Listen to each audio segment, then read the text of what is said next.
Bonjour les amis. Aujourd'hui, nous aurons une question assez difficile mais intéressante, un sujet sur lequel il existe très peu d'informations sur Internet.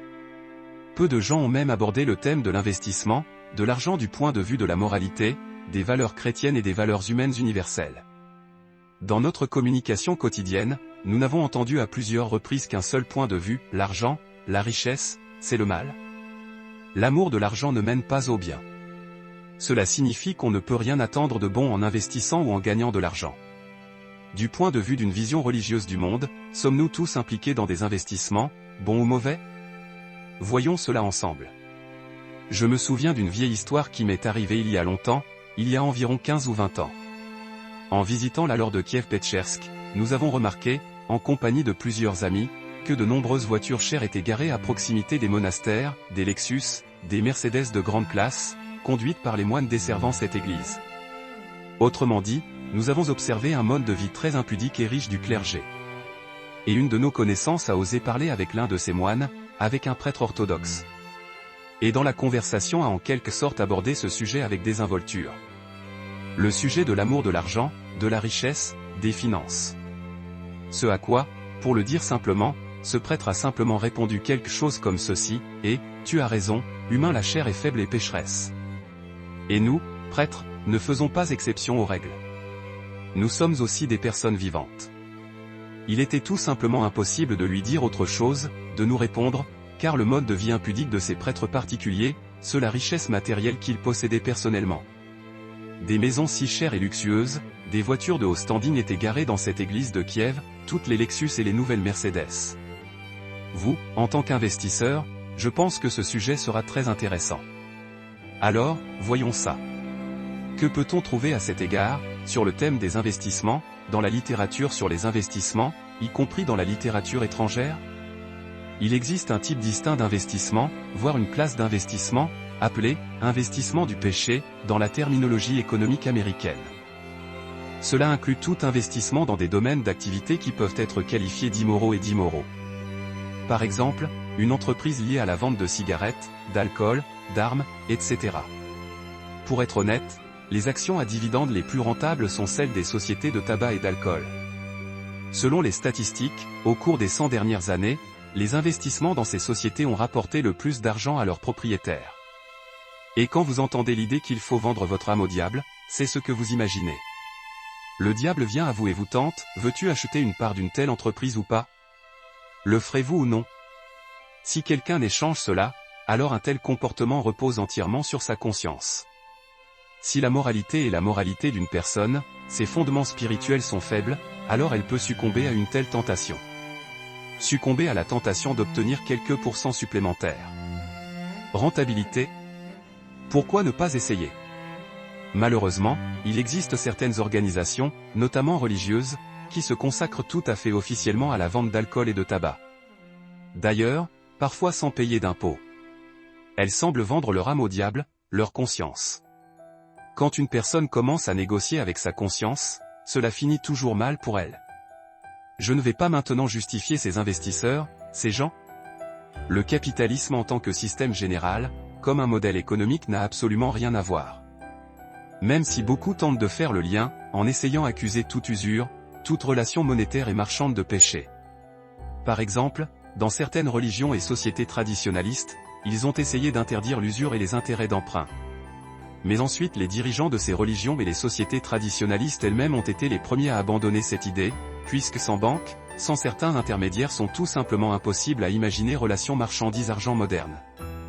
Sans le concept de crédit, l'économie ne voulait pas fonctionner efficacement. Ici, il y a déjà un choix au niveau valeurs humaines et spirituelles universelles de chaque personne, de chaque investisseur individuellement. Si vous avez ce noyau spirituel, alors vous n'investirez jamais dans quelque chose d'immoral, d'amoral? Vous vous demandez peut-être où est cette ligne fine? La réponse est, la ligne de moralité est construite individuellement pour chaque personne. C'est-à-dire que vous tracez vous-même cette ligne, elle est tracée par la société dans laquelle vous vivez. Par exemple, le célèbre investisseur Warren Buffett a toujours dit, nous n'envisagerons même jamais l'idée d'investir dans le tabac et sociétés d'alcool. Nous avons simplement pris collectivement une décision commune, nous n'évaluons pas davantage les campagnes de la liste des soi-disant investissements péchés. Nous ne nous soucions pas de la rentabilité à un tel prix. Vous savez qu'aux US la société est l'une des plus religieuses, la plupart des gens sont très religieux. Un choix moral particulier. Comment une personne peut-elle décider dans quel domaine travailler, avec qui communiquer et avec qui ne pas? Pourquoi dépenser son argent, ses ressources et son temps libre, et quoi non? Vous comprenez que le travail, par exemple, dans l'industrie de l'escorte, la prostitution, le proxénétisme, c'est vendre son âme au diable. Malgré la rentabilité apparemment élevée, une telle activité a des coûts non évidents, perte de l'équilibre mental. En fait, le résultat est une âme humaine paralysée, le psychisme d'une personne est brisé. Vous comprenez cela, mais, par exemple, une jeune fille stupide qui a soudainement eu besoin de l'argent facile, pour une raison quelconque ne comprend pas cela. Nous disons qu'idéalement, il devrait y avoir le libre choix, le libre arbitre d'une personne. Mais nous stipulons que le rôle des établissements d'enseignement est également très important. L'éducation des enfants par leurs parents dans la famille, les enseignants de la maternelle et de l'école, les institutions religieuses, tout cela forme les fondements moraux d'une personne, façonne la vision du monde, mentale et spirituelle et des attitudes morales qui alors ils l'aideront à prendre les seules bonnes décisions. Dans les conditions de la société dans laquelle cette personne envisage de vivre. Ce qui est permis dans une société, dans un pays, peut être interdit, non permis d'un point de vue moral dans une autre société, dans un autre pays. Et comment ne pas aller dans le monastère de quelqu'un d'autre, et chacun a ses propres directives morales, y compris dans des activités telles que l'investissement, les habitudes financières et l'alphabétisation?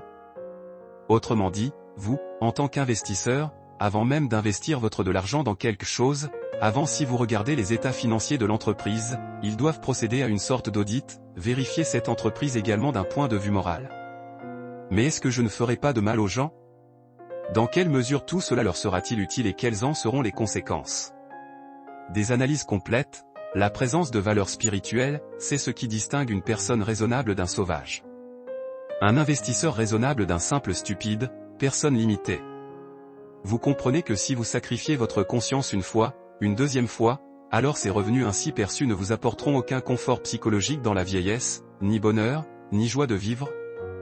Vous le ferez être constamment rongé par le ver du doute, la question, est-ce vrai?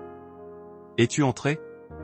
Il sera très difficile de blanchir votre conscience dans la vieillesse. Si vous étudiez attentivement, par exemple, l'Évangile, lisez-le attentivement, vous comprendrez qu'il est en fait écrit sur la richesse, sur les trésors. Mais à propos richesse spirituelle et sur trésors spirituels. Et à propos de la richesse matérielle, on ne parle pas grand-chose des finances. La citation la plus célèbre dont on se souvient habituellement est « Il est difficile pour un riche d'entrer dans le royaume des cieux ». Tout le monde connaît l'histoire. Je vais essayer de la raconter brièvement et simplement. Un jeune homme, est venu au Christ et a demandé à entrer dans le royaume éternel de Dieu. Jean, j'ai gardé tous les commandements, tu ne tueras pas, tu ne voleras pas, j'ai honoré mon père et ma mère. Alors le Christ a invité ce jeune homme à le suivre, mais ce jeune homme, en l'occurrence, était riche et ne voulait pas le suivre. Après tout, derrière lui se trouvait un énorme train de valeurs matérielles, un fardeau de responsabilité, d'avarice, réticence à se séparer de son argent, pas désir de sacrifice. Comme c'est généralement le cas, vous devez d'abord vendre votre domaine, vos maisons, et ensuite seulement aller au royaume des cieux. Et lui-même n'était pas prêt à partir tout du jour au lendemain et suivre le Christ. Même s'il semblait y avoir des obstacles formels, il n'y en avait pas. Et puis le Christ se tourna vers ses disciples et prononça cette phrase célèbre, « Il est difficile à un homme riche d'entrer dans le royaume des cieux.